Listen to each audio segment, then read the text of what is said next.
What is up, my fellow scurvy dogs, and welcome to Volume 5 of the One Piece Book Club.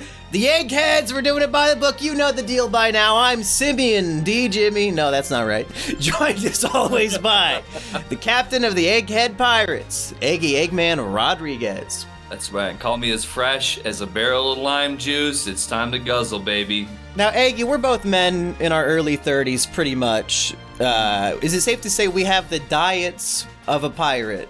Have you ever suffered from scurvy in real life? Because I probably am right now. Well, see, the thing about me is there's been times that I've eaten a very malnutritioned diet, but my body responds to that. I can feel in my bones when I've eaten too much junk. And thankfully, unlike the pirates, when I feel like that, I can just go to the store and get some fruits and vegetables. But yeah, there's like a fatigue that I'll get maybe and I feel like it was in my younger years. I feel like despite what might appear to be reality, I feel like I've gotten better at a balanced diet than maybe I was back then. I used to there was a point in time, the first time I got fat when I was like a teenager, when I first got my first job, I would only eat Doritos and Mountain Dew for every meal when I had my own money. I mean, I just didn't think anything of it. I never learned nutrition and like protein and stuff like that. So I would just sit with a family-sized bag of Doritos and a 12-pack of Mountain Dew and just like a fistfuls of Doritos, guzzle a couple Mountain Dews, and that's what I would eat every single day. Well, last episode we speculated that we would be the ultimate Meow Band brothers, and I still believe that, but would we also be good as Johnny and Yosuke? You know, I'm dying of scurvy over here. You don't really understand what's going on. That's pretty true, yeah. That's there's definitely the angle presenting itself there now that you mention it. Yeah, some of the very few bounty hunters that we'll actually encounter in the story, but that's a spoiler. Fuck that. It's a spoiler to say what does not happen in the future.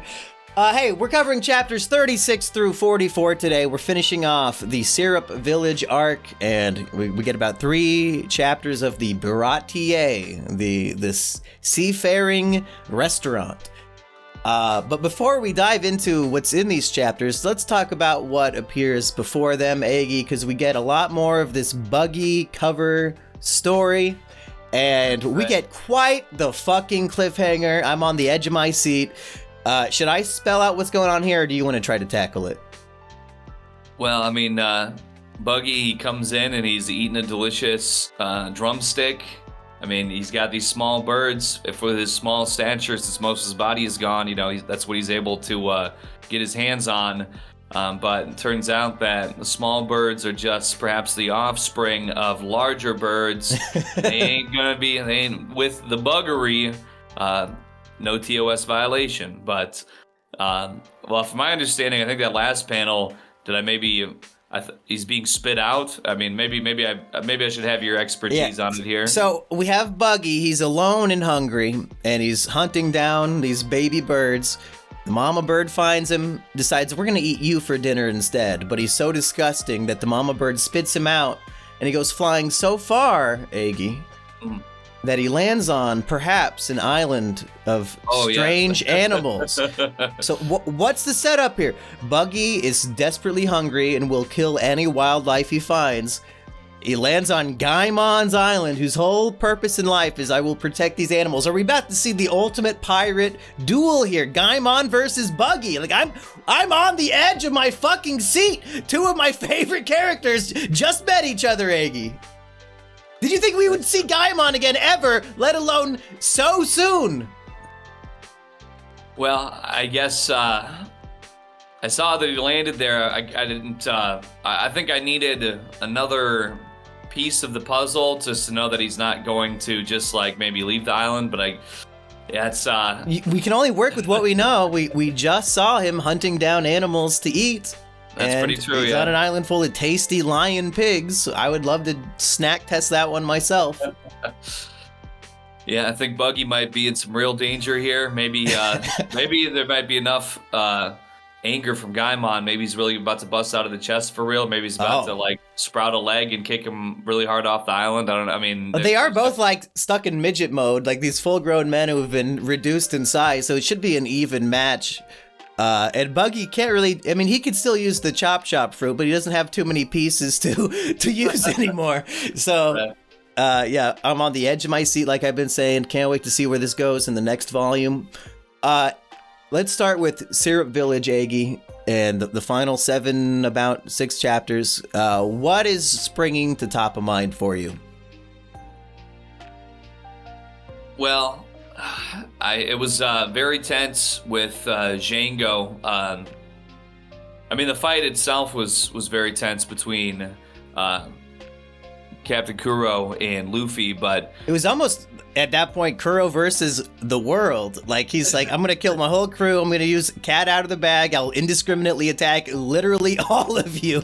So I like that his crew starts cheering on Luffy. It's pretty good. Yeah, he went through too much trouble to fake his own death. He had an entire ship of people that he killed. He had Django hypnotize 2 remaining guys, one of them to say, "Oh, I'm Captain Kuro," and the other guy was hypnotized to be the man who captured Captain Kuro after Kuro slaughtered the entire ship, and then Kuro just dove off to begin a fresh new life. So he's like, yeah, you guys, you didn't complete my mission, and you all know that I'm here, but even if you did complete the mission, you still know I'm here, and I can't abscond with all the money if there's too many loose ends, so yeah, you're all gonna die no matter what. Well, let's dissect this Captain Kuro flashback when he pulls off his grand maneuver. Did you recognize anybody on that ship of Marines that Kuro slaughtered? I might have, but I guess nothing that I noted. This is something I did not catch my first time, so I'm not surprised you didn't. But the pirate, or the Marine who gets hypnotized to believe he captured the dread Captain Kuro, he does get his jaw smashed in by Kuro. You mentioned his skull shape was a bit Morgan-like, perchance. Yes. Like, this is how this evil bastard Captain Morgan got promoted. It was fucking fake. He captured the fake Captain Kuro and was hypnotized to think he's this great pirate this great Marine who captured the Dread. So is that why Captain Morgan has such a big ego? He's literally hypnotized to think he's the greatest? Like, does this fix his one-dimensional character? Yeah, I think so, and the fact that he's a bit, the egomaniacal nature, and the fact that he's like, yep, you know what, fuck whatever everybody else says, fuck what my superiors say, I'm running this and I'm gonna do it my way. I mean, yeah, he definitely got his shit scrambled a little bit for sure. Yeah. And when we were watching the live-action One Piece show, and they opened up Captain Morgan's like treasure drawer or whatever, there was a Captain Kuro one poster in there, and now you know why, because he feels responsible for capturing him. That's right, and they say that the live action isn't faithful to the material or something. It could not be further from the truth. Oh, it's more faithful because they actually have some foresight and hindsight of what to plug in. But I forgot to mention Buggy cover story number 2. We see Chow Chow and the townspeople chasing the remaining Buggy pirates out of town. Again, what a beautiful moment. Chow Chow gets revenge on the lion, and they're not even trying to fight back, they're just running away. So Luffy has somehow killed their spirits to the point where even though they're much more powerful than these people, they're surrendering and running away. A crew just ain't the same without their captain. It's just tale as old as time, as long as when the Vikings put that first raft on and came and conquered America 5,000 years ago. Do we think Buggy, by the end of this cover story, will be reunited with his crew, or will Gaimon maybe kill him? And is it interesting that it's much more fun to talk about the Buggy cover story than Syrup Village? Well, I mean, to be fair, I'm going to say I think Buggy does get reunited. I could see maybe we've got them already running out, a few chapters prior to him being shot out of a bird's mouth into the ocean, washing up on Gaimon's island.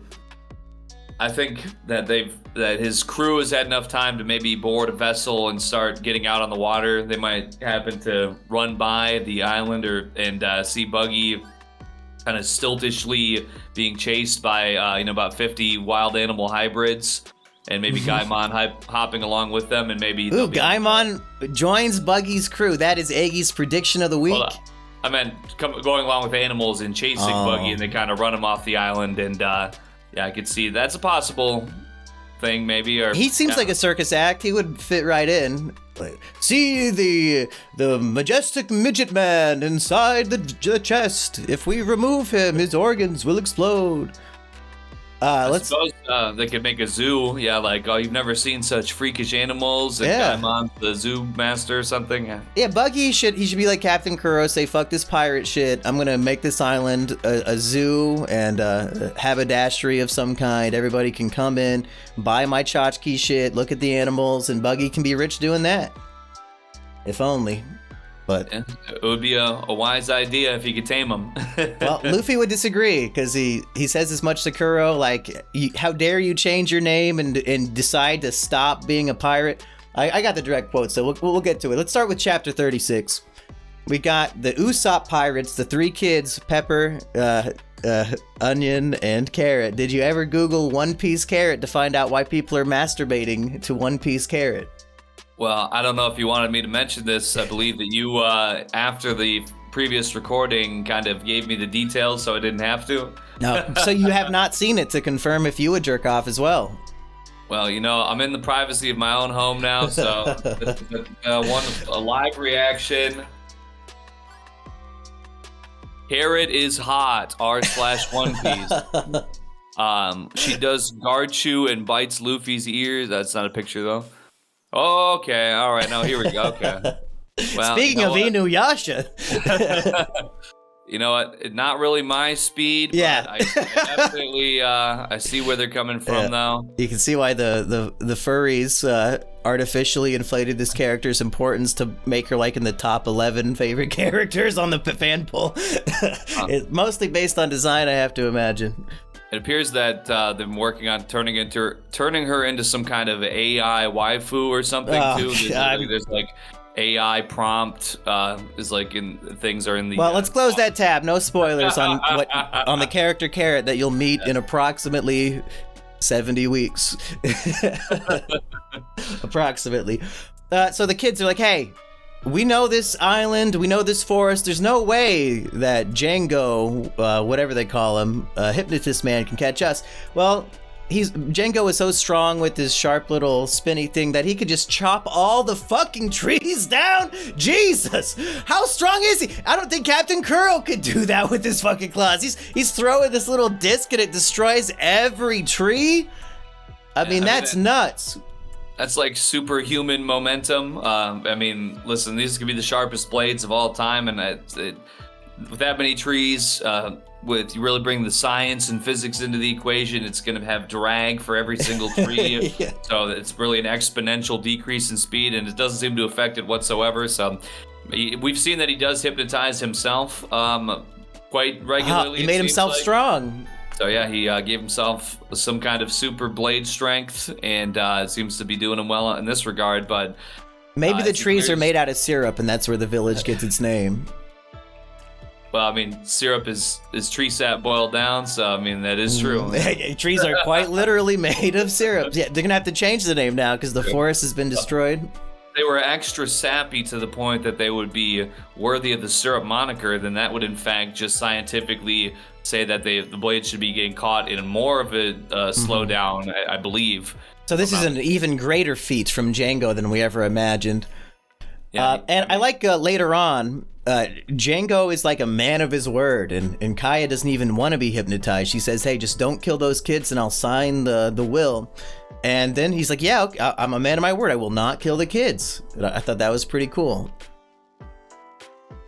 Yeah, I did take him on his word there too. I don't think there was enough following juxtaposition or whatever for him to be like, oh, ha, just kidding. But I kind of could have seen him killing her, and then, I guess he wouldn't have needed to. He's not like, I guess we haven't seen him being pure evil that I could think of, not as unrelenting as Captain Kuro, but I still was a little cautious. I was like, I can still see him like, after they hit him in the balls and he was like wincing on the ground. I mean, I'd probably at least, give him like one last kick in the head. Really hit me in the balls. Yeah, why does Usopp save like his exploding stars for the very end? He should have been using those way earlier in the story, in my opinion. Like, what is he shooting people with fucking rocks and stuff? He just so happens in his pouch to have something that explodes on impact? That seems pretty OP to me, and For a guy who can cut down a whole forest with the swing of a blade, it's strong enough to fucking knock his ass out from one hit. Yeah, I thought that was pretty badass how as Usopp is lining up this exploding stars slingshot attack, Zoro just like perfectly runs ahead and cuts down like the one branch that was in the path of not being able to get a direct hit on Django. So he kind of goes like, he sets it up like at the same time, blows him up. I was like, that's badass. Yeah, it's kind of like when Zoro and Luffy attacked Helmeppo and Captain Morgan at the same time. Like, they didn't even have to talk about it. They just instinctually knew what they had to do to help the other guy to win the day. So is Zoro and Usopp going to be the new dramatic pairing for you? Your OTP one true pairing on the Straw Hats? Well, I'm not sure because Usopp has just as much love and favor for the pirate life as Luffy does. Well, I mean, I guess nobody really has as much as Luffy. Luffy's really, he's fired on all cylinders, but Usopp might be rivaling him in that regard. Yeah, so if Zoro is still got that anti-pirate sentiment, I just don't know if I could really put any pirate with him as an OTP at this moment. Zoro has threatened to kill every single member of the crew so far. He tells Luffy, if you get in the way of my dream, I'll kill you. He says, last volume, Nami, you pushed me down the slippery hill, I'm gonna kill you. So Zoro might be the final boss that the whole crew has to fight. Yeah, they might need to kind of, wait for the dust to settle once here. We've kind of been going from like boom, boom, boom. Let's get maybe they're on their ship and they have enough time for to start getting in at each other more than at any other enemy. Maybe they can fight it out a little bit. Everybody knows after a nice fight, people usually get a little bit stronger bonded. So maybe we'll see more of a clear OTP forming between Zoro and any pirate sympathizer if you get some time to hash it out with them and test each other's strength. We need One Piece Civil War. Make it happen, Oda. Also in chapter 36, we get some explanation for Luffy's motivation here. Kuro says, why are you, an outsider, sticking your neck out for this fucking village? What do you care? And Luffy, he does not say, oh, I'm gonna be a hero. What you're doing is evil and I will stop you and save all the innocent people. Luffy is very selfish here. He says, there's one person in this village I don't want you to kill, which I assume has to be Usopp here. So he's just doing it because he's friends with Usopp and wants to protect him. He almost could not care less about everybody else on the island. So again, it reflects back to Orangetown when he doesn't want to be seen as a hero. He doesn't care if everybody chases them out of town and sees him as a villain. Luffy just wants to protect his friends, and it just coincidentally means he will stop the bad guy and save the day. Right. Well, and I think too, it probably doesn't play into his reasoning too much, but really all that he's been exposed to is Usopp being sort of the black sheep of the village with his, his white lies of pirates landing on the shore, which we also get kind of an explanation for here before the conclusion of Syrup Village as to what drove him to that. It was really more of a self-soothing / coping mechanism for his own pain. But yeah, Luffy's never really seen the village being very kind or well receiving of Usopp's character. So he probably, if he likes Usopp, I mean, he wouldn't probably have a huge reason to sympathize with any of the villagers. Let's see.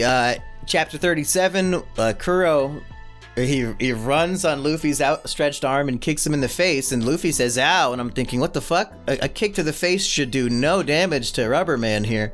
But then it's revealed Luffy got cut on the lip, and that's why it hurt him, so that's still the only way we know how to hurt Luffy. Yeah, I wasn't sure, because he kind of kicks him, and there's just a very small bit of drawn blood before he mentions his cut lip, so I'm like, oh, did he really scramble his noggin or what? How strong was the kick? Might have had his brain bouncing around a little bit, but yeah, thankfully just a light scratch. But and then Luffy has the brilliant maneuver. Hey, let's grab a giant boulder to block the claws, and then fucking snap them off when they get stuck in there. That's pretty good. You can cut Luffy, but rock beats scissors. I believe is how it works. That's right. Kuro, of course, he reveals, hey, I was always going to kill all of you. He claims As the leader of the Black Cat Pirates, he claims that all pirates are wild dogs that should be like loyal pawns willing to sacrifice themselves for him. Eggy, you've been in the world of Japanese entertainment for probably 3 decades now. Do you know what the word Kuro means? Well, to be honest, there's unfortunately only one other Kuro that I've been recently familiar with, and that was the man who I think went to prison for what he did to those animals. So, What race was this man? I think he might have been Caucasian. I don't know. Well, not the right kind of Kuro. I'm pretty sure Kuro is the translation for black, so this is literally Captain Black. And I'm wondering, is this some sort of meta commentary from Oda? Because the arc where we fight Captain Black is when the only black member of the crew joins along. You know, we see a lot of Clawhador Kuro fighting Usopp. Is this a commentary about black on black violence, Eggy? I can lie, I didn't really take it that way, no. But you didn't know that Kuro means black, let alone Kurohige, if that's what I think it means. But we'll get to that one day. That's true. I kind of more saw it as just a very egotistical man who saw himself. I mean, he's the man of Kuro of 1,000 plans. He literally is the 1,000 shitty plans. He sits around and has genius ideas all day, but unfortunately, stupid pirates, these stupid crew, they're not as brilliantly genius and perfect as Kuro is. So, despite the fact that he thinks up all these commands thousands of times to force them to do, they just can't do it the way that he wants them to do it, and so they're all worthless in his eyes, and they should be better off dead. Their lives mean nothing. Yes, and while Kuro's doing the out-of-the-bag technique and his own crewmates are getting slashed up, Luffy, like, we see him pissed again. We don't usually see him pissed. Like, the last time he was this mad is when his hat was attacked. But the fact that this pirate captain doesn't care about his own crewmates it's so beyond Luffy's understanding of anything, and he's just furious about it. And, you know, for the guy who is so incredibly smart, supposedly, I think it is poetic that Luffy beats him with his head by just headbutting him with an outstretched neck so hard that he, you know, for whom the bell tolls, they say, he gum bells him straight in the face. It's funny because I read this not too long after we watched the UFC fights this last Saturday, and it was funny because the reigning champion was brutally defeated by the guy, challenger, and how he defeated him was basically just wrapping himself around him and keeping him down on the ground the entire time. So when Luffy basically hits him with like the grappling technique to keep him from being able to run and use his super speed, and then just stretches his neck out about 100 feet, comes back and just knocks him totally senseless with a super headbutt, I was like, you know what? That's the way to do it, baby. Mm-hmm. I saw a lightning fast man in real life get taken down with a not terribly dissimilar technique. That's right. I think that is the strategy, even in real life. If somebody thinks they have intellectual superiority over you, you should headbutt them as hard as you can in the face. See if you can knock that IQ down a few points. Try to even the playing field. So the quote I was looking for comes in chapter 40. Luffy says, "A real pirate would die before he gives up his name and quits the sea."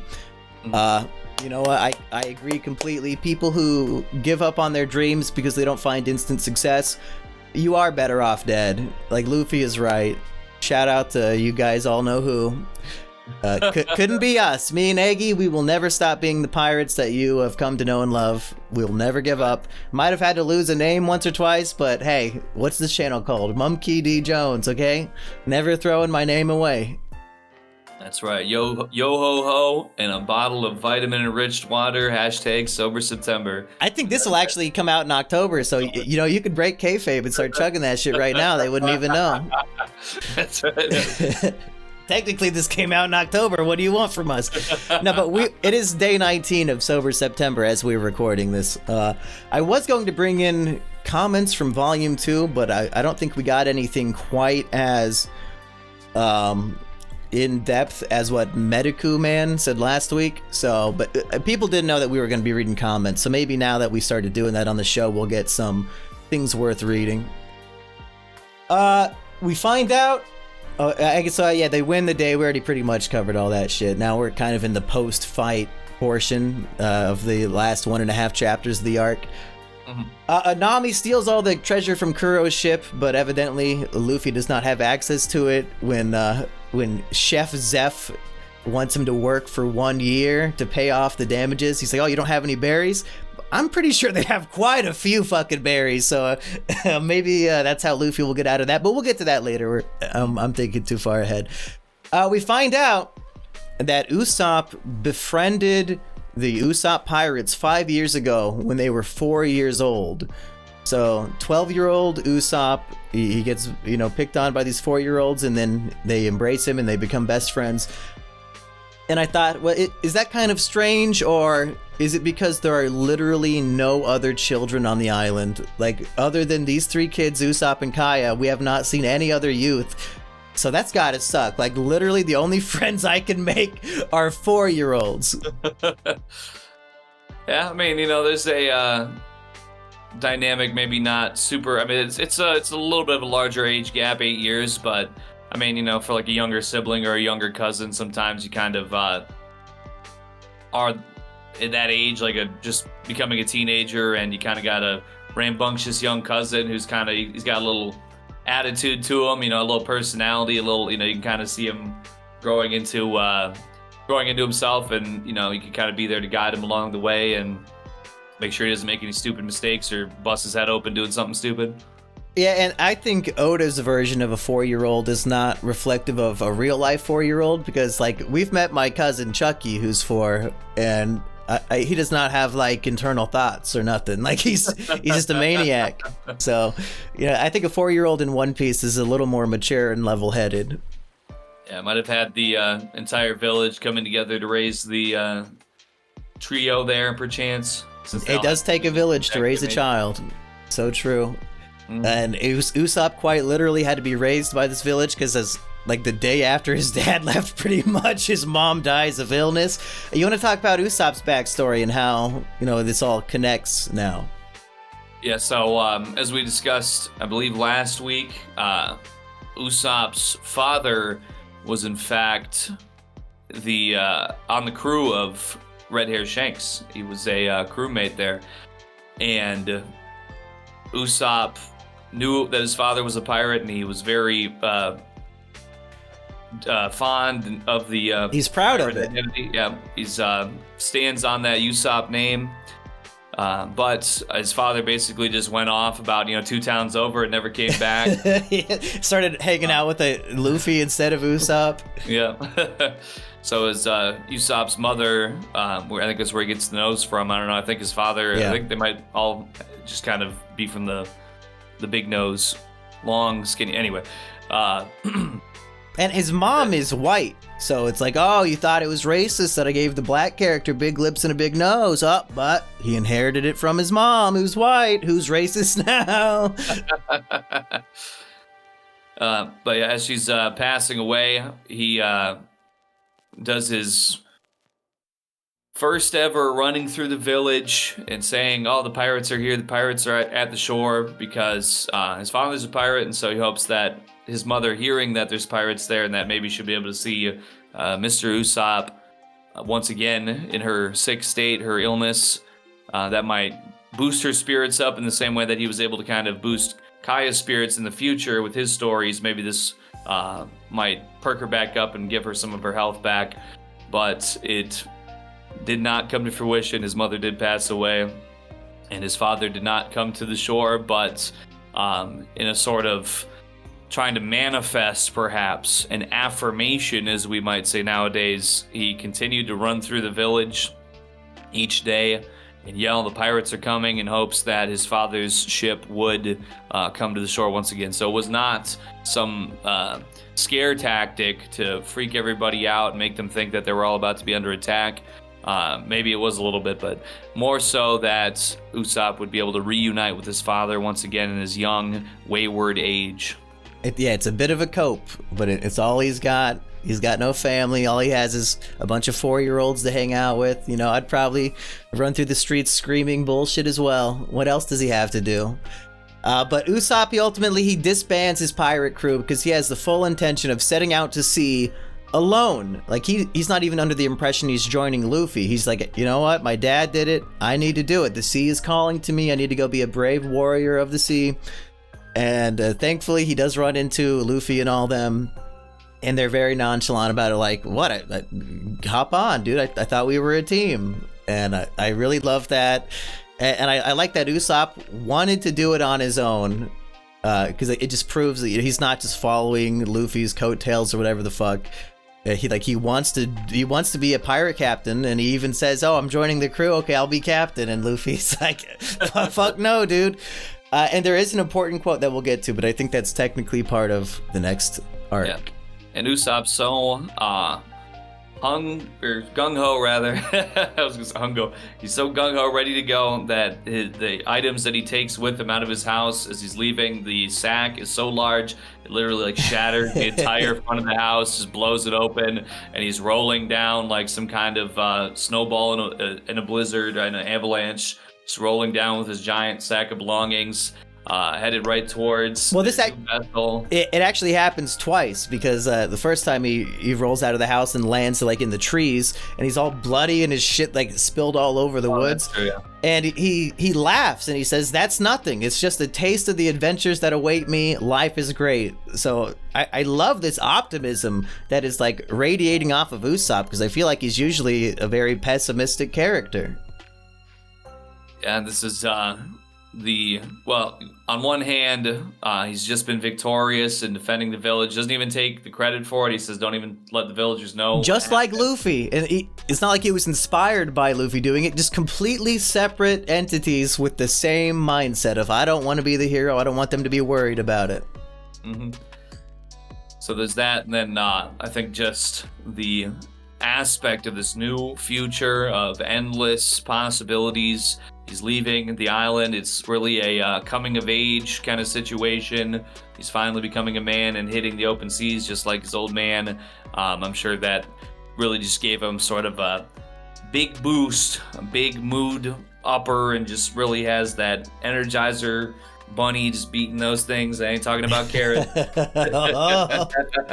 Not yet. So it's understandable. So what do you think of Kaya's other butler, Mary, gives them like a carnival, a sailing ship? I don't know I don't know if it's called carnival or what, but it's it's basically based on a merry-go-round, I have to imagine, since they call it the merry-go. Were you expecting this to be their ship, like some weird fucking goat head on the front of it? Well, I mean, I had my suspicions that if everything turned out all right with her fortune, that she would provide them with something that they were looking for. I can't say that I thought it was going to be a ship that was modeled after a butler, because what the fuck kind of sense does that make? Yes. Like, what they didn't have a family ship, they just had like a giant fucking butler ship. Like, what, did he go and like pick up groceries for him? And like, why did he have a ship? But anyway, yeah, so it's not exactly what I was expecting, but I kind of had an inclination that something along those lines would be happening. Now, I should point out that in the translation we're reading, which I believe is the official Viz or whatever the fuck, they call it the merry-go. Is that what you saw when you read it? That is correct. Now, most fans call it the going merry, and I think that might just be from the anime, a difference there. But it's also, it's okay to just say the merry, in case, that fits for both. Personally, I like going merry better than merry-go, but yeah, it's all the same thing, I guess. Yeah, I feel like the merry-go might fit a bit more of, because I know the translator's note on the side of the page there, when they're mentioning it, it says that this is similar to a ship that existed on Earth in the 15th century. So I think maybe the diction that they would have used for their English at that time would have been like, "Oh, let's have a merry-go." Mm-hmm. But now we'd be like, let's, we're going merry. Well, it could be like a merry-go-round, because hopefully the ship will go round the entire world. We have to imagine. Usopp promises Kaya, "Hey, I'm going to return with even taller tales to tell, but this time they'll all be true." Do you think that any of their adventures could possibly live up to the lies that Usopp told her?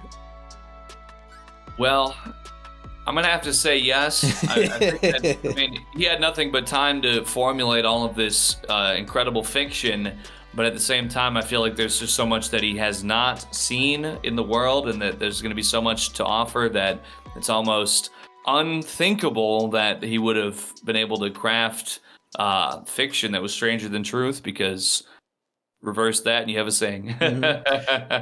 Before we put Syrup Village on our arc tier list, do you have any final thoughts?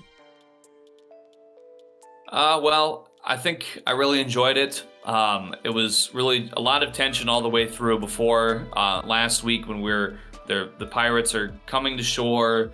They're not believing Usopp when he's trying to tell them the truth. Them catching up to the other port where the pirates were docking instead of where they thought they were docking, and the fighting of the Meowbin brothers, and then now Zoro and Usopp chasing off into the woods, trying to find Kaya as Django's throwing these giant saw blades that level the entire forest in a single swipe. It's going crazy. The kids are trying to, she's sick, she can't keep up. The kids are saying, oh, we're losing steam.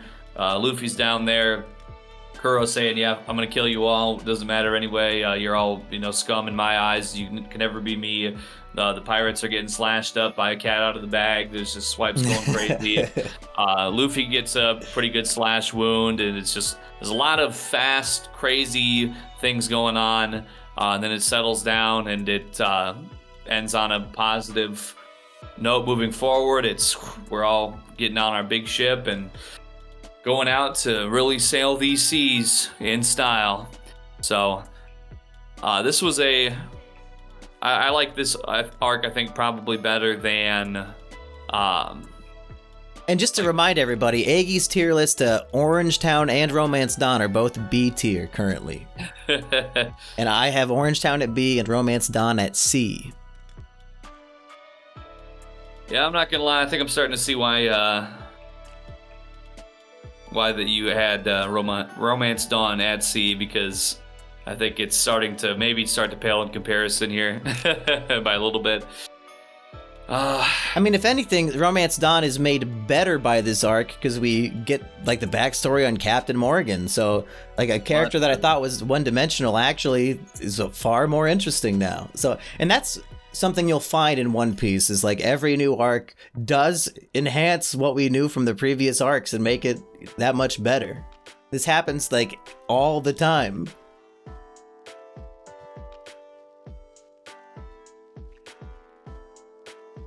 I'm feeling like a straight B student right about now. I don't know, because I mean, it was just, I could see versus future arcs. I mean, we were pretty contained here. Yes, it was just basically the action really contained to the port and the nearby forest. So it wasn't such a grand scale, but at the same time, it was really a lot of fast-paced action. There was the psychological play there with Kuro being in hiding and sort of his megalomania. And in terms of the fighting, I think a common complaint from Naruto fans and Dragon Ball fans is that the fights in One Piece are not like some big epic scale with Sasuke pulling out 8,000 steps ahead maneuvers against Daidara or whatever, and there's no like flying around and like I punch you through a mountain, kind of in Dragon Ball. Like right now it is as grounded as One Piece can be. Like they're just like scrapping it up and punching each other, and it's it's not that wild and crazy quite yet. Well, I could see this possibly going to a C in the future, just for the reasons I mentioned, that it might not be as grand as some other battles. But just for like the other reasons I mentioned, the tension and sort of the depth of character, I'm still feeling B. That's fine. Do you want me to put it above Orange Town, above Romance Dawn, or below both of them?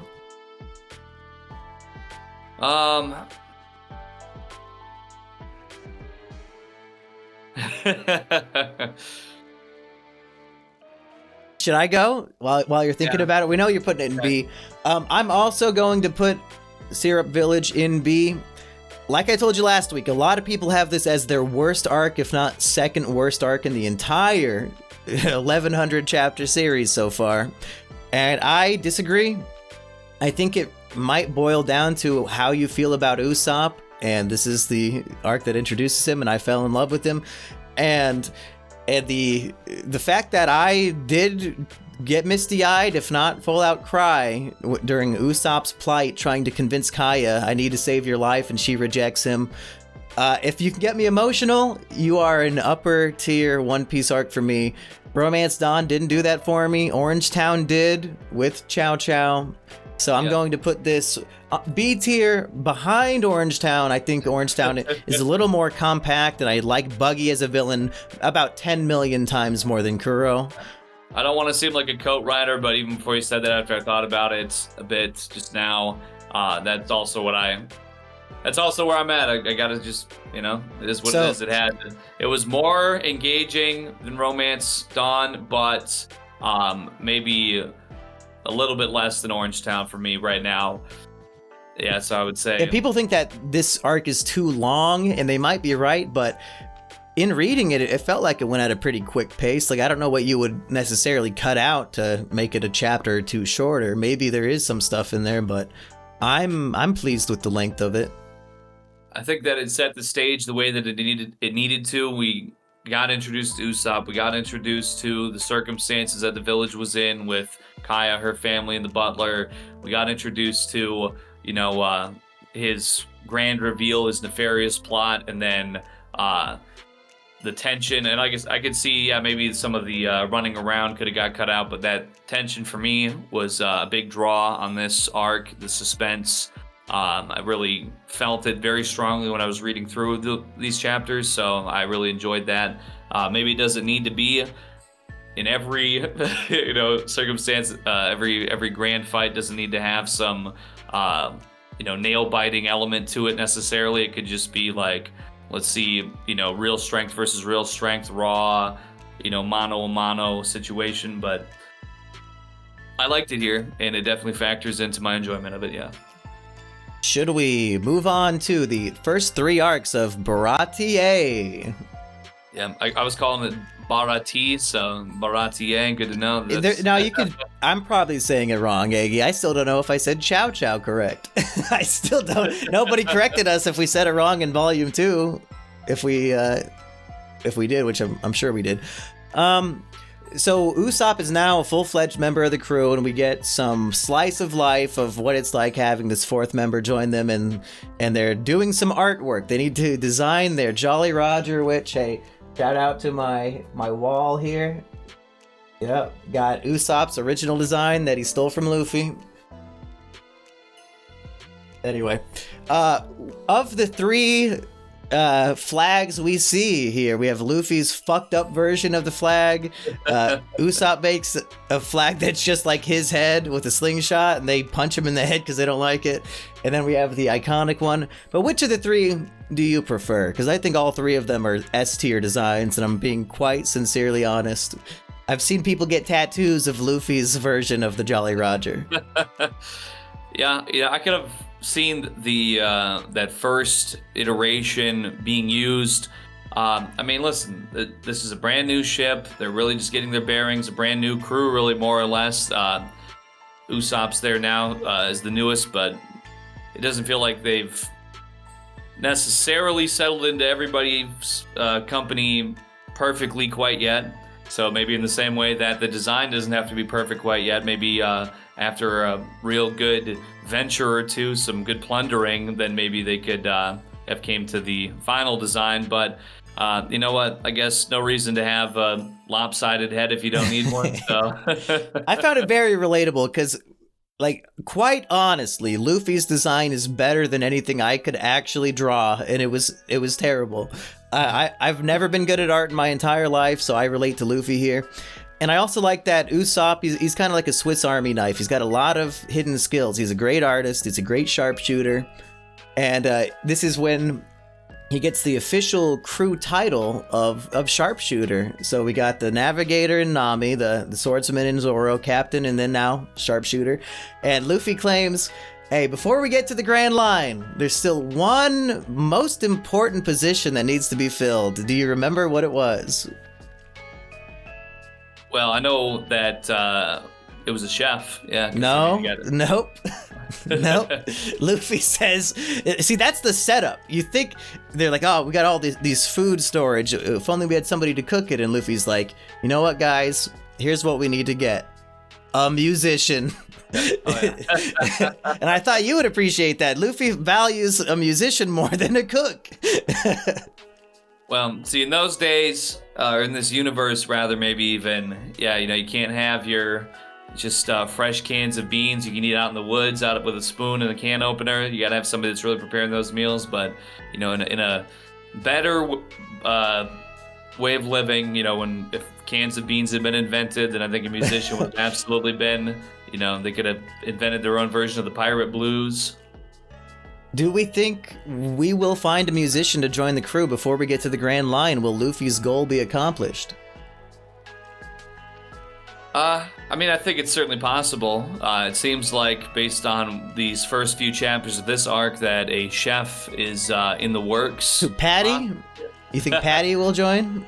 I think Patty would be a better musician. I don't know, the way that he makes these Looney Tunes faces, he looks like Daffy Duck. Yes. Face with makeup on, like eyeliner. And when I read this as a kid, I was confused because like a patty is like a hamburger patty. So when he's introduced with the thing Patty Cook, I was like, oh, wait, so he cooks the patties? Like that's his title? I didn't realize his name was literally Patty. Yeah, just didn't have the parentheses around cook, so didn't signify that was his job title separate from his name. Yeah, I was a little bit confused there. But before we get to that, we have more on this ship before we get to Baratie. Usopp says to Luffy, you can be captain for now, but if you ever show cowardice, I'll take it on in a heartbeat. And Luffy is okay with this. He says, that's fine by me. Eggy, is this going to come up in the story? Will Luffy be a coward where Usopp is brave and Usopp will have to take over as captain of the crew? I would find it hard to believe. I could possibly see that Usopp might perceive Luffy acting in a cowardly way and then kind of feel like insistent upon trying to overshadow him and become captain, being like, oh, hey, no, you walked over, or whatever you did, I perceived that as cowardice, and I would feel more comfortable if I'm the captain, so I'm gonna have to ask you to take a step back here. Naturally Zoro will be like, yeah, I'm on Usopp's side here, Luffy, you fucked up. Because I haven't really seen anything. I mean, Luffy rarely angry and never cowardly that I've seen. So when you literally don't fear death, what is there to be afraid of? Like I can't see Luffy being a coward, unless he's got some secret fear, like being afraid of mice, like a 1950s housewife or something. I don't know. Mm-hmm. I'm just, if there would ever be a situation where he's cowardly, I think it would have to be something like that, just some like off the wall. Related to a childhood experience or something, that there would be like one particular thing he's afraid of. Might be something that, I don't know, maybe heat, maybe with him being a rubber man, if things get too hot, maybe he melts or something. Could be something possibly, but at this point I'd find it hard to believe. Okay, well, let's stay tuned, see if Usopp ever becomes the captain. They practice shooting their cannon at a rock formation in the ocean. And unfortunately, that's where Johnny and Yosuke were trying to heal Yosuke's illness, so they got all fucked up by the cannon. They're pissed. Johnny invades the ship and fights Luffy for a little bit. But it turns out, hey, these are Zoro's bounty hunting friends from back in the day, and they're gonna escort them or navigate them to the Baratie, because they mentioned they wanted to find a chef. Like, I know a place full of chefs who like to fight people. Let's go. And that's how we get there. Yeah, these chefs. I mean, I guess I've never worked as a chef myself. I've never been a line cook. I've seen these TV shows and movies where all the line cooks are chain smoking, tattooed drug addicts, and they go, "Well, I gotta make the food. Oh, I'm literally going insane." Yeah, The Bear, all 3 seasons. So they arrive, but there's a Navy ship with Lieutenant Fullbody, and this dude is a fucking horrible bastard. First he says, "Oh fuck, no, leave those pirates alone," and then just out of nowhere, sink the ship. Like, just, he's like bipolar. He's crazy. And he gets, that they shoot the cannon, and that's how Luffy injures the Baratie by gum ballooning it in the wrong direction. Meanwhile, Fullbody's on a date with his lovely new lady friend in the restaurant, and he pays off, I guess, the chef to fool everybody into thinking he's like a wine connoisseur, and he's sipping it and he's saying all this pretentious bullshit. And then we have Sanji, who he's very clear, I'm not a waiter. I'm the fucking like co-head chef here, and all the waiters quit yesterday, so be thankful I'm bringing this to you. And he shuts him down immediately. He says, nope, you got the wine wrong. He makes him look like a fucking fool in front of everybody. What'd you think of the introduction to Sanji? Well, I feel like it was very fitting that he's just constantly smoking a cigarette. He kind of. Yes. I'm so used to that. I did not even register that he's literally smoking like in this restaurant while serving food to people. Yeah, his smoking, his kind of his body language, his hair parting. He kind of just. It didn't surprise me, I guess, at all. Like it immediately made sense. And I think there was an anime that I used to watch. Working, which is set in a restaurant, and if I'm not mistaken, I think there's a guy from that series who bears a strong resemblance, if I'm not mistaken, to Usopp. Oh. Not to Sanji? I'm sorry, to Sanji. Oh, okay. Yeah, yes. Jun Sato. I could probably send you a link here, or a picture of him in the Discord chat here. But that was definitely, and also the behavior that I observed from Sanji here in that first interaction is kind of similar to his behavior also. So there might have been a slight inspiration with this character, perchance. Wow, that's just a direct ripoff. Is he chewing on a toothpick there, or is he actually smoking? That is just Sanji. I think he might maybe like smokes in the manga, and then maybe in the anime he like chews on a toothpick because it's like a family anime or something, or a little bit more. But that might be a toothpick there in that particular picture. But, now, my head is just full of One Piece fun facts I've picked up over the years, and I can't distinguish the truth from fiction anymore, so this might be totally made up. But I'm pretty sure Oda says Sanji was originally going to be named Naruto. And then before he could write it in the story, somebody else made an anime or a manga with that name. So we could have had fucking Naruto and Luffy together instead of, Sanji. Spoiler alert. Yeah. Well, it would have been I guess it wouldn't have been a crossover, because then maybe Naruto, as we know him, would have been something else. Would have been called Sanji Uzumaki. Yeah. So Luffy, he damages Chef Zeff's quarters, and when he sees that Zeff has a pirate or a peg leg, Luffy assumes that it's his fault, and that somehow, like, I guess in the last 5 minutes he got his leg chopped off by the cannonball and then put a peg leg on. What do you think of we finally get a peg leg character in this pirate anime manga, but he's not a pirate, he's a fucking chef. What's up with that? How'd this dude lose his fucking leg?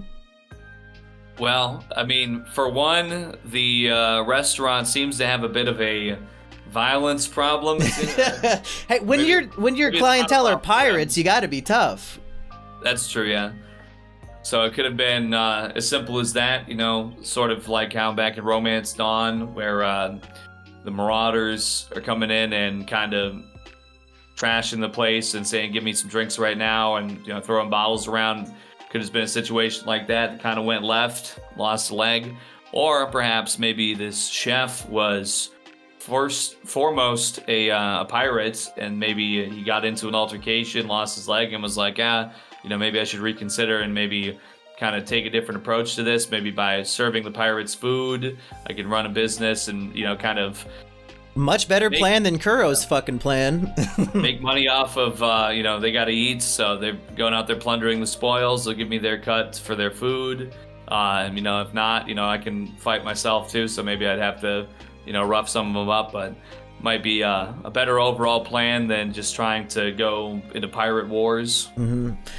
And I maybe something with his leg, I don't know.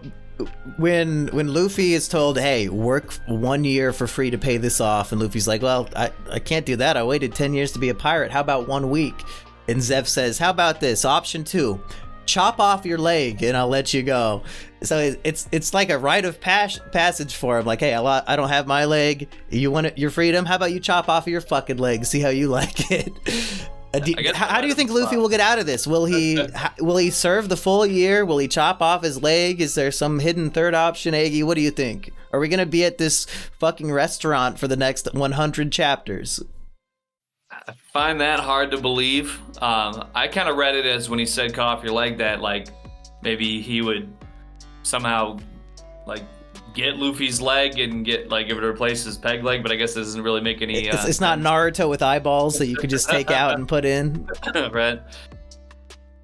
Well, I guess my thought was harkening back to what you mentioned before with this treasure being taken from Kuro's ship, and I think we mentioned maybe last week or the week before the valuation of berries to into like US dollars or something as we know it.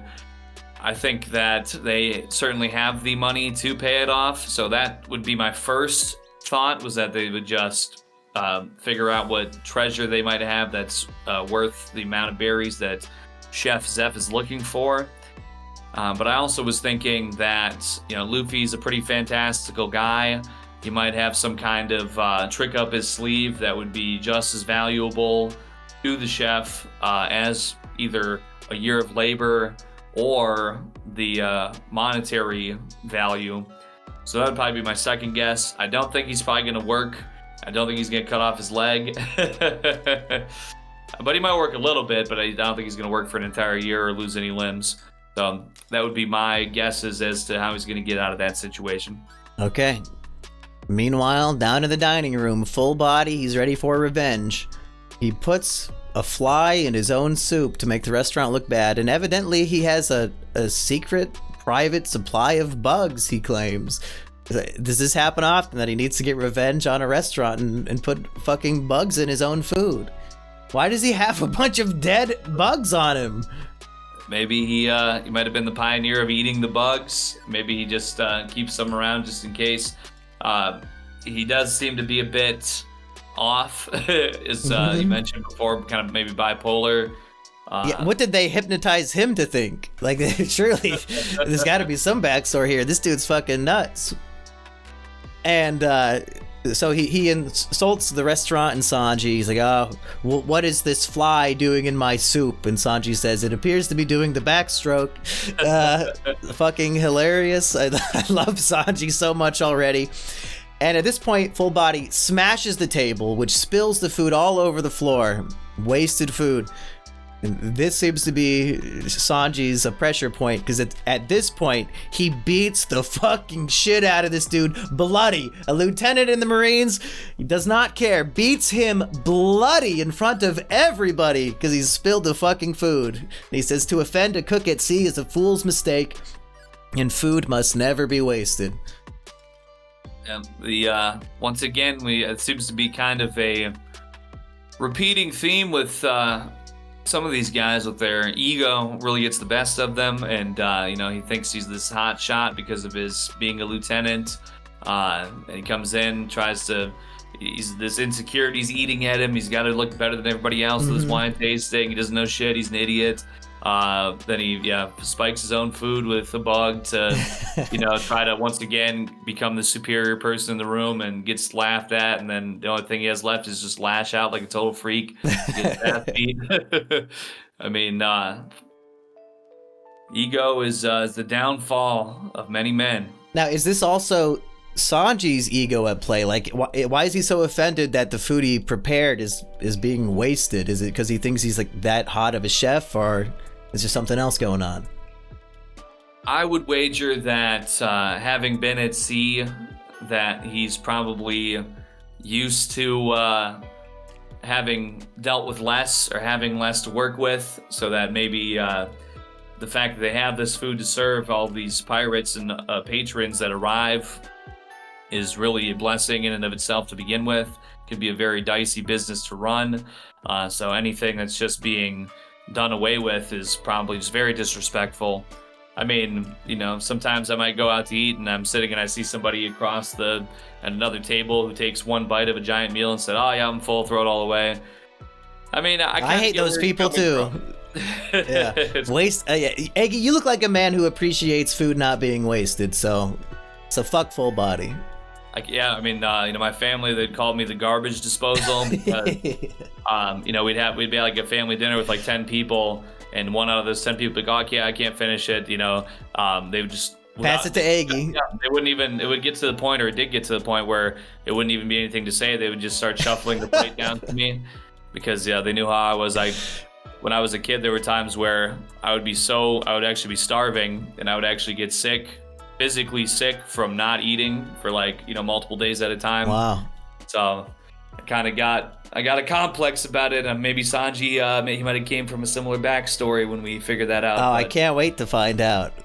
Might be the best of all of One Piece so far. Who could say? We're down to the final chapter of this volume, chapter 44, and Marine comes to the door and says, "Hey! Oh my god, we captured one of Krieg's pirates. Krieg, the toughest pirates on the eastern seas.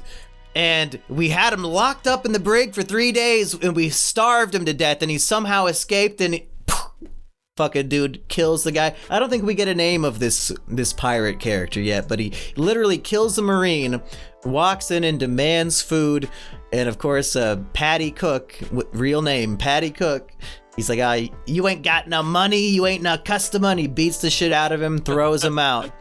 Yeah, he said, "You fucking sea rats," I believe he calls them, he calls him squid face and all these things. Hey, I know a guy who you could call squid face, also not that great of a guy, but at least he would have money for the schnitzel. But what happens to this pirate who gets thrown out, who's been starving for days, Iggy? Well, he is in fact brought something to eat by Sanji. Yeah, what the fuck is going on here? So Sanji will beat the shit out of Marines, but he'll give free food to a scumbag pirate who just murdered a man in cold blood? What is Sanji thinking? Well, my first thought was, oh my goodness, he poisoned the food, this is a starving piece of shit scumbag. Well, what better way than to... And we don't know, that might be it. We don't know. Well, that's true. However, after finishing the chapter without that being any sort of apparent motive, I then thought about how he was so furious about the waste of food on behalf of the lieutenant, and how egregious his behavior was. And this is a man who would not waste even a single crumb. He's so hungry and so appreciative of this food on a whole other level that there's absolutely no way he'd waste it. And then maybe Sanji is just so happy or pleased, satisfied that somebody would be so appreciative of a meal that he just found it to be necessary, or something that he, in his conscience, in his will, I have to feed this starving man, and he's going to be so appreciative, and I'm appreciative that he appreciates what I made for him to eat. Yeah, when this pirate is weeping and he says it's the most delicious thing he's ever tasted in his life, again, maybe I'm a weak person, but I almost got misty-eyed just reading that. His appreciation to get this food was truly beautiful to me. And I can't wait to see where this all goes, because that's kind of where it ends. Luffy's overlooking, and he sees Sanji giving some mercy and some empathetic food to this poor pirate, and Luffy's like, "Hey, I found my cook," and that's where we leave things. Yeah, I think my empathy for the pirate, it may increase. My only introduction for him was that he just immediately shot somebody dead. But these Marines, they do seem to kind of be shitheads. So they Yes. might have had that coming. I'm not gonna lie. They were literally starving a prisoner for 3 days. Fuck these people, dude. We don't do that in real life. That's true. Yeah, the Guantanamo Bay people, they're all pretty terrible people. So. And it reminds me of doctors who have to treat school shooters. Wow, this dude just killed 10 children, but doctors have a code and they will heal a horrible demon in human skin because it's their job. And I feel like, Sanji's kind of showing that too. Like, I don't care how fucked up and evil you are. If you're hungry, it's my job to feed you. Yeah, and I suppose if anything, that does show a more chef skill than you can really get anywhere else. I mean, that's like a A+ chef behavior right there. And it just so happens to be eavesdropped upon. He didn't have to, get all flashy in audition or, wow the crew in any big way. He just showed that real, true human spirit and that real, true culinary mastery. And I think those are the two most important factors that they should have for having him join the crew in that position. Okay, we've thoroughly covered. This is our longest episode by far, Egg. We finally broke the 1 hour mark. I didn't think we would ever break like 50 minutes, but we did. Let's rank the 4 Straw Hat crew members. We haven't done that for a little bit. Where are you leaning right now with Nami, Usopp, Zoro, and Luffy? Well, shout out to Nami. I'm definitely clocking her in last place right now. I mean, she's doing great with the navigation, but I mean, basically this last volume, she swindled some stuff and, and does not seem willing to use the stolen money to help Luffy. Like, what the fuck? But maybe she doesn't know yet. I don't think they've had a chance to talk about it. That's what I'm wagering on right now. If she would know and like explicitly refuse, she does seem to like her treasure, so it's possible. But that would be really very fucked low up. for her. Yeah. Next up, I'm gonna say, I guess for this volume, well, if I were to incorporate Syrup Village, I would probably have Zoro next up. Just because Zoro's fight kind of concluded in the previous volume. He doesn't do as much here besides kind of run with Usopp and clear the branch for him. So at this time, I'd probably put him for this volume above Nami, but below Usopp.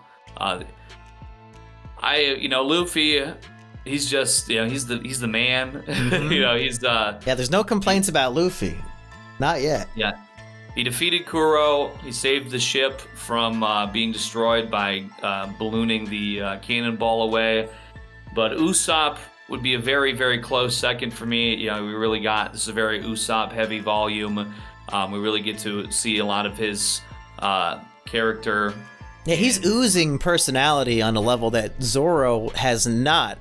And maybe it's just because Zoro's already established in who he is and what he wants to do, and you can kind of just stay on that tone. But Usopp, like, we're seeing wild emotions pouring out of this man and all sorts of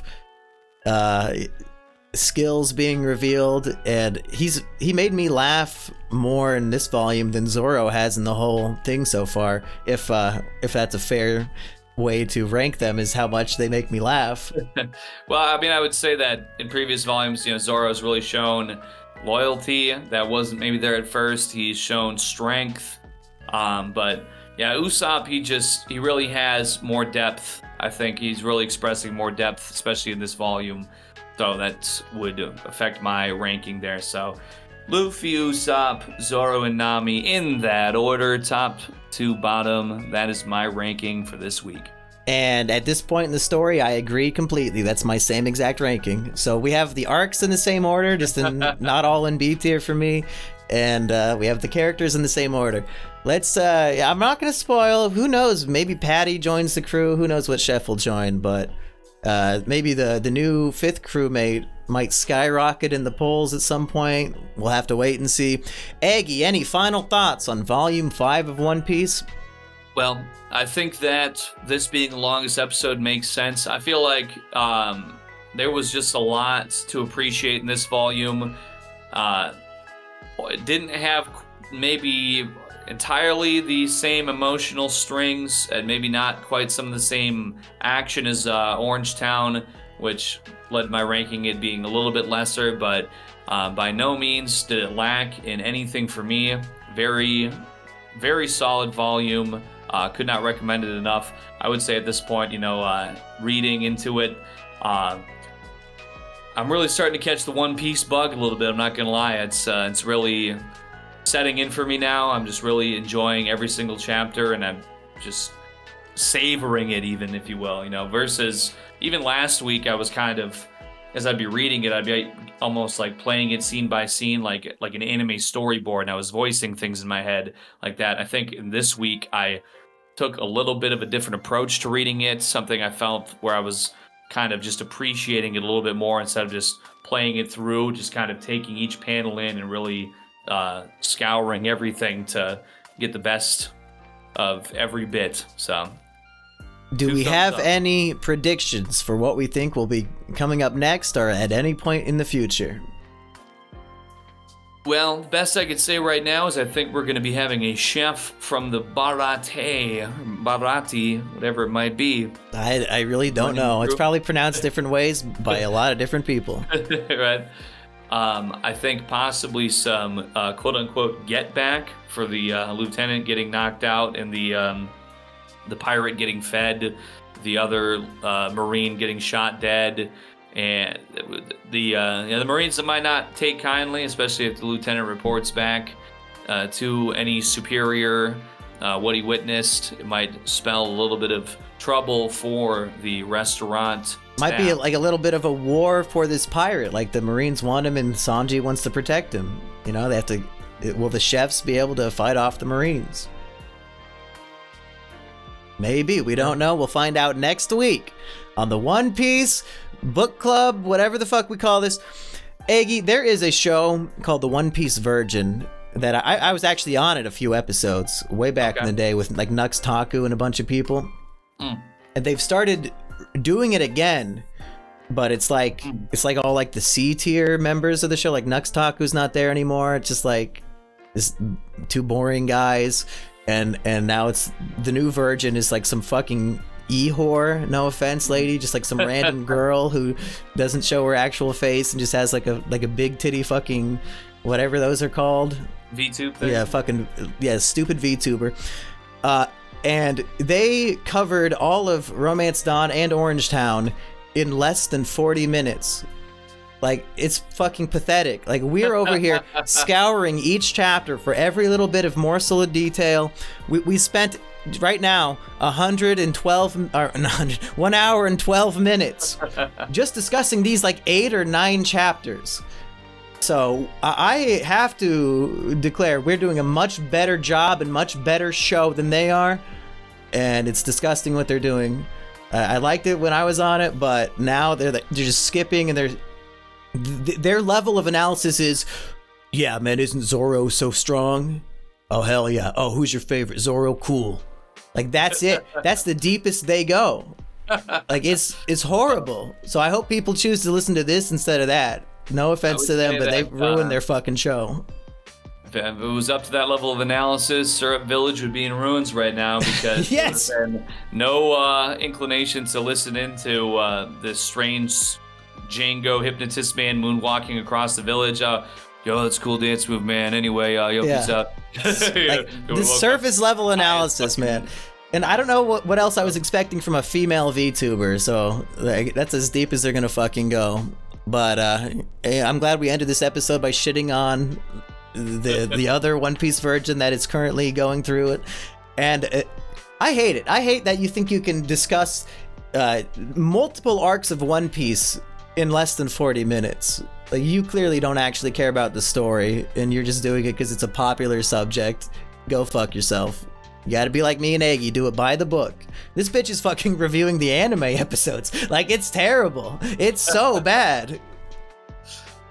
Well, if there's anybody out there, do not click that. Only make sure to stay tuned for next week's episode of the One Piece Book Club. Woo! Bye, folks. Mr. Rodriguez and Mr. Jimmy, we're gonna make your brain get thick, not slimmy, baby. Dig what I'm saying? Yes, sir. We're # real One Piece fans. We're not just grifters. I mean, I'm not gonna lie. Like, it's kind of like I said. It's almost the One Piece fever. I can feel that it's degree by degree, chapter by chapter. It's almost making me want to. Hey, we could start recording 2 episodes a week and just get months and months ahead. I'm down with that, Iggy. I don't care. It's the same for the people watching, but if we want to pick up the pace, we can. If this channel ever gets the proper watch hours, I could start doing memberships, and then the members could just have access to, 3 months ahead of episodes. I'm getting close. Each episode of this is getting about 1,000 views. That's some pretty good watch time. Especially this episode that's long as fuck. It's almost twice as long now as our shortest episode. So let's get the hell out of here, Aggie. For the 18th time, we're ending the episode this episode. Bye! Oh, peace.